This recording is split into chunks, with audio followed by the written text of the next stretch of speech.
নমস্কাৰ মাতৃভূমি news channel চাই থকাৰ বাবে আপোনালোকক ধন্যবাদ জ্ঞাপন কৰিছোঁ আৰু মই আবু বকৰ সিদ্দিক আজি মই আহি উপস্থিত হৈছোঁ শোণিতপুৰ জিলাৰ ঠেলামাৰাৰ অন্তৰ্গত শহীদ কুঁৱলী দেৱী প্ৰাথমিক বিদ্যালয়ত আজি শহীদ কুঁৱলী দেৱী প্ৰাথমিক বিদ্যালয়ত বিদ্যাঞ্জলি সামগ্ৰী দাতাক কৃতজ্ঞতা জ্ঞাপন ও নতুন কাৰ্যালয় গৃহৰ দুৱাৰ মুকলি উপলক্ষে এক সভা আয়োজন কৰা হৈছিল ইতিমধ্যে এখন সভাত উপস্থিত আছে বৰছলা সমষ্টিৰ বিধায়ক শ্ৰীযুত গণেশ কুমাৰ লিম্বু ডাঙৰীয়া মই পুনে পুনে সামগ্ৰিক পৰিৱেশ আপোনালোকক দেখুৱাবৰ কাৰণে চেষ্টা কৰিম এই সন্দৰ্ভত চাই থাকক আজিৰ এই বিশেষ প্ৰতিবেদন আজি ঠেলামাৰা অঞ্চলৰ শহীদ কুঁৱলী দেৱী প্ৰাইমাৰী স্কুলত যি বিদ্যাঞ্জলি আঁচনিৰ জৰিয়তে ইয়াৰে যি প্ৰাক্তন ছাত্ৰ ছাত্ৰীয়ে বহুখিনি যিবিলাক আমাৰ স্কুলত লাগতিয়াল যিবিলাক বস্তু তেওঁলোকে যি ধৰণেৰে মানে দান কৰিছে বা তেওঁলোকে যি ধৰণে প্ৰভাইড কৰিছে ই অত্যন্ত প্ৰশংসনীয় আৰু আমি প্ৰতিখন স্কুলৰ মানে অভিভাৱক বা প্ৰতিখন স্কুলৰ যি SMCৰ কমিটি প্ৰধান শিক্ষক সকলোৱে এই বিষয়টো আমি উদাহৰণ হিচাপে ল'ব লাগে কিয়নো আমাৰ প্ৰায় স্কুলবিলাকতে সৰু সুৰা আমাৰ নাটনি থাকেই যেনে ফেন হওক ডেস্ক বেঞ্চ হওক বা আমাৰ কিছুমান ক্ষেত্ৰত আমাৰ দৰেজৰ থাকে এনে ধৰণৰ কিছুমান যিবিলাক সৰু সুৰা সমস্যা থাকে সেই সমস্যাবিলাক আমি বিদ্যাঞ্জলিৰ জৰিয়তে আমি সমাধান কৰিব পাৰোঁ ইমানেই নহয় যদি আমাৰ অভিভাৱকসকলে বা আমাৰ SMCৰ কমিটি যদি সঠিক ধৰণেৰে যদি তেওঁলোকে পৰিচালনা কৰে বা ৰাইজৰ লগত আলোচনা কৰে তেতিয়াহ'লে কিছুমান আমাৰ যিবিলাক বিষয় থাকিব যেনে যিবিলাক বিষয়ত আমাৰ অঞ্চলত যিবিলাক প্ৰাক্তন ছাত্ৰ ছাত্ৰী থাকিব বিভিন্ন বিষয়ত তেওঁলোক হয়তো আজি এটা ছেক্টৰ তেওঁলোক মানে ইষ্টাব্লিছ হৈছে তেওঁলোক হয়তো হাইলি কোৱালিফাইড হৈছে বিভিন্ন স্কুল ইউনিভাৰ্চিটিত তেওঁলোক আজি কাম কৰি আছে তেওঁলোকক মাজে সময়ে স্কুলখন পৰিদৰ্শন কৰি তেওঁলোকৰ থকা যিবিলাক জ্ঞান আছে সেই জ্ঞানবিলাক যদি আমি ছাত্ৰ ছাত্ৰীসকলক দিব পাৰিম তেতিয়াহ'লে মই ভাবোঁ বিদ্যাঞ্জলিৰ যিটো মানে আঁচনিৰ যিটো মহৎ যিটো মানে উদ্দেশ্য সেই উদ্দেশ্যটো সফল হ'ব নাই মনোভাৱটো চাওক যেতিয়াই যিকোনো মানে চৰকাৰী অনুষ্ঠানৰ লগত আমাৰ ৰাইজ যেতিয়া জড়িত হয় আন্তৰিকতাৰে তেতিয়া কি হয় সেই অনুষ্ঠানখন মানে একেবাৰে মানে ভাল হৈ উঠে আৰু য'ত চৰকাৰে বহুত ভাল অনুষ্ঠান বনাই দিছে কিন্তু তাৰে স্থানীয় নাগৰিক বা স্থানীয় ৰাইজ যদি জড়িত নহয় তেতিয়াহ'লে তেনে অনুষ্ঠানবিলাক লাহে লাহে আমি দেখিবলৈ পাওঁ যে সেইবিলাক এটা মানে বেলেগ মানে এটা নিষ্ক্ৰিয় হৈ যায় সেইকাৰণে ইয়াত যিহেতু মই দেখিছোঁ যে ইয়াৰে অঞ্চলৰ যিবিলাক নাগৰিক আছে বা যিবিলাক প্ৰাক্তন ছাত্ৰ আছে ছাত্ৰী আছে তেওঁলোকে যি ধৰণে স্কুলখনক সঁহাৰি জনাইছে যিখনৰ স্কুলখনৰ লগত যি তেওঁলোকৰ একাত্মতা আছে মই ভাবোঁ স্কুলখন আহি থকা দিনত আমাৰ ছাত্ৰ ছাত্ৰী অভিভাৱক বা সকলোৰ কাৰণে ভাল হ'ব পোনপ্ৰথমে মাতৃভূমি চেনেলক আমাৰ বিদ্যালয়ৰ ফালৰ পৰা ধন্যবাদ জ্ঞাপন কৰিছোঁ আমাৰ বিদ্যালয়খনে আজি যি কাৰ্যসূচী আমি ৰূপায়ণ কৰিছিলোঁ সেই তাৰ নিউজ জনসাধাৰণৰ জ্ঞাতাৰ্থে প্ৰেৰণ কৰাৰ বাবে কথা হ'ল আজি আমাৰ মুখ্য উদ্দেশ্য আছিল যে গাভৰু শিক্ষাখণ্ডৰ অন্তৰ্গত ঠেলামাৰা মণ্ডল সমল কেন্দ্ৰৰ এলেকাৰ কাটনি গাঁৱত থকা শহীদ কুঁৱলী দেৱী প্ৰাথমিক বিদ্যালয়খন শোণিতপুৰ জিলাখনৰ ভিতৰতে এটি আদৰ্শ বিদ্যালয় হিচাপে গঢ়ি তুলিবৰ কাৰণে আমাৰ বিদ্যালয়ৰ সমূহ কৰ্মচাৰী শিক্ষক শিক্ষয়িত্ৰীসকল আৰু বিদ্যালয় পৰিচালনা সমিতি আমি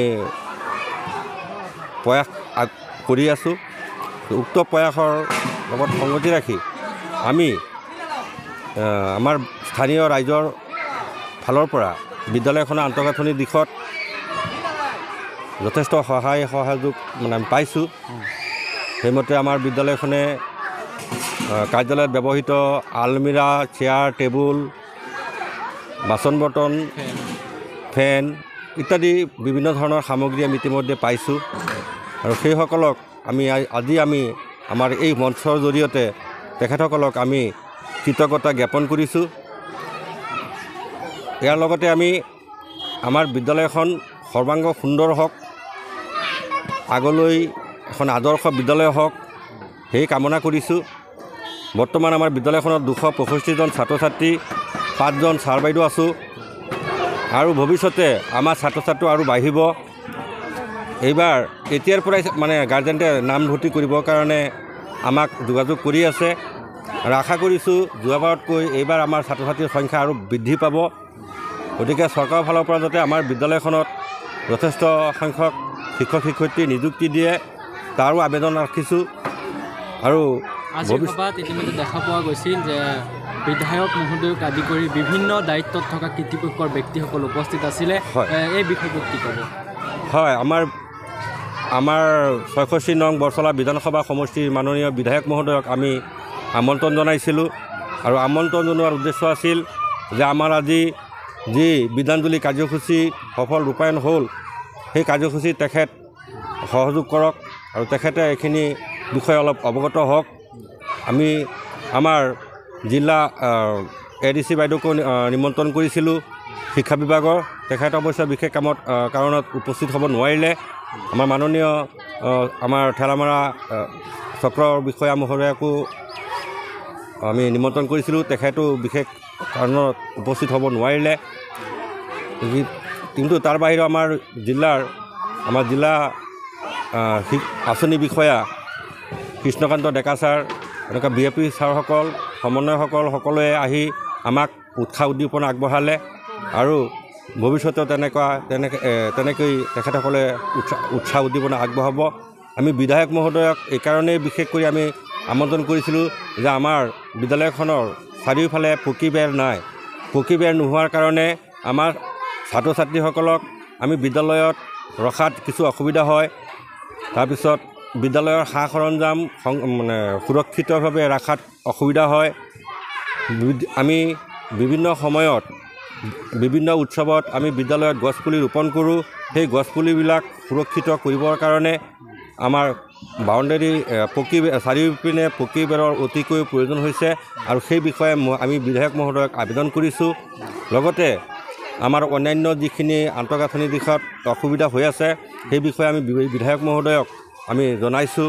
আৰু আশা ৰাখিছোঁ তেখেতে অনতিপলমে আমাৰ এই সমস্যাসমূহ সমাধান কৰিব আৰু আমাৰ বিদ্যালয়খন গাভৰু শিক্ষাখণ্ড তথা শোণিতপুৰ জিলাৰ ভিতৰতে এটি আদৰ্শ বিদ্যালয় হোৱাত সহায় কৰিব।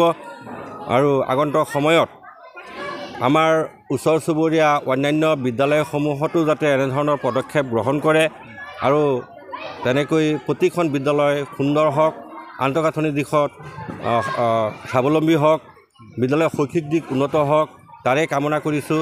আৰু সদুশেষত মাতৃভূমি চেনেলক পুনৰবাৰ ধন্যবাদ জ্ঞাপন কৰি মোৰ বক্তব্য সামৰণি মাৰিছোঁ। সুন্দৰ অনুষ্ঠান আমাৰ বিদ্যাঞ্জলি 2.0 জৰিয়তে ইয়াত অনুষ্ঠিত হৈছে। এইটো এটা ভাৰত চৰকাৰৰ এটা ইনিচিয়েটিভ প্ৰচেষ্টা। 2021 চনৰ পৰা এই প্ৰচেষ্টা হাতত লৈছিলে। আমাৰ শোণিতপুৰ জিলাত আমাৰ বিদ্যাঞ্জলিৰ জৰিয়তে বিভিন্ন ধৰণৰ সা সামগ্ৰী আৰু সেৱা লাভ কৰা হৈছে। এতিয়ালৈকে আমি প্ৰায় 2500 আমাৰ ভলেণ্টিয়াৰ ৰেজিষ্ট্ৰেশ্যন কৰিছে। মুঠ 5টা আমাৰ NGO আৰু 6টা আমাৰ CSR পাব্লিক ছেক্টৰ তেওঁলোকে আমাৰ কণ্ট্ৰিবিউশ্যন কৰিছে। আজি বিদ্যালয়খনত আহি পেলাই ভাল লাগিছে যে ইয়াত ৰাইজে ওতঃপ্ৰোতভাৱে বিদ্যালয়খনলৈ বিভিন্ন সা সামগ্ৰী যোগান ধৰিছে। ইয়াৰ আগতে এই বিদ্যালয়খনত অনুষ্ঠান এটা হৈছিলে। মই সকলোকে ইয়াৰ অনুষ্ঠানৰ জৰিয়তে ধন্যবাদ জ্ঞাপন কৰিছোঁ আৰু ভাৰত চৰকাৰৰ যি প্ৰচেষ্টা এই প্ৰচেষ্টাত সহযোগ আগবঢ়াবৰ কাৰণে অনুৰোধ জনাইছোঁ। ধন্যবাদ। এইখন বিদ্যালয়ত এই অনুষ্ঠানটোৱে মই গাভৰু শিক্ষা খণ্ডৰ তৰফৰ পৰা উপস্থিত হৈ ইমান আনন্দিত হৈছোঁ, মই ভাষাৰে প্ৰকাশ কৰিব পৰা নাই। কাৰণ এনেকুৱা বিদ্যালয়বিলাকে যদি সকলোৱে আগবাঢ়ি আহে তেনে অনাগত দিনবিলাকত আমাৰ যিকোনো বিদ্যালয় সাহসেৰে আগবাঢ়ি যাব, ৰাইজৰ সহযোগিতাৰে আগবাঢ়ি যাব। আৰু ৰাইজে যেতিয়া সহযোগ কৰিব আমাৰ চৰকাৰী খণ্ডৰ বিদ্যালয়বিলাক একেবাৰে উন্নতিৰ শিখৰ চুবগৈ পাৰিব। বৰ্তমান সময় আমাৰ কাৰণে অতি আনন্দৰ সময়। এই মুহূৰ্তটো সঁচাকৈ এটা সুন্দৰ মন আৰু এটা সদিচ্ছা থাকিলে মানুহে অসম্ভৱকো সম্ভৱ কৰিব পাৰে। আৰু তাৰ এটা উজ্জ্বল নিদৰ্শন হ'ল এই শ্বহীদ সহুলি দেৱী প্ৰাথমিক বিদ্যালয়। ইয়াৰ সন্মানীয় প্ৰধান শিক্ষক ৰাছিদ আলী ছাৰ, সন্মানীয় শিক্ষাগুৰুবৃন্দ, সহকাৰী শিক্ষাগুৰুবৃন্দ, বিদ্যালয় পৰিচালনা সমিতি তথা ৰাইজে সকলোৱে সহযোগিতাত যি এটা ভাৰত চৰকাৰৰ অভিলাষী আঁচনি বিদ্যাঞ্জলি আঁচনিৰ জৰিয়তে তেওঁলোকে বিদ্যালয়খনক সমাজক জড়িত কৰিছে, সমাজ জড়িতকৰণ কৰি এটা সুন্দৰ এটা পৰিৱেশ সৃষ্টি কৰিছে। এইটো সঁচাকৈ আদৰণীয়। আৰু আন বিদ্যালয়সমূহেও, আন চৰকাৰী বিদ্যালয়সমূহেও এই দৃষ্টান্তটো গ্ৰহণ কৰা উচিত আৰু তেতিয়াহে আমাৰ ছাত্ৰ ছাত্ৰীৰ বিদ্যায়তনিক দিশৰ লগতে সহবিদ্যায়তনিক দিশৰ ক্ষেত্ৰতো আগবাঢ়ি যাব পাৰিব আৰু বিদ্যালয়সমূহৰ আন্তঃগাঁথনিৰ ক্ষেত্ৰতো এটা সুন্দৰ পৰিৱেশ সৃষ্টি হ'ব।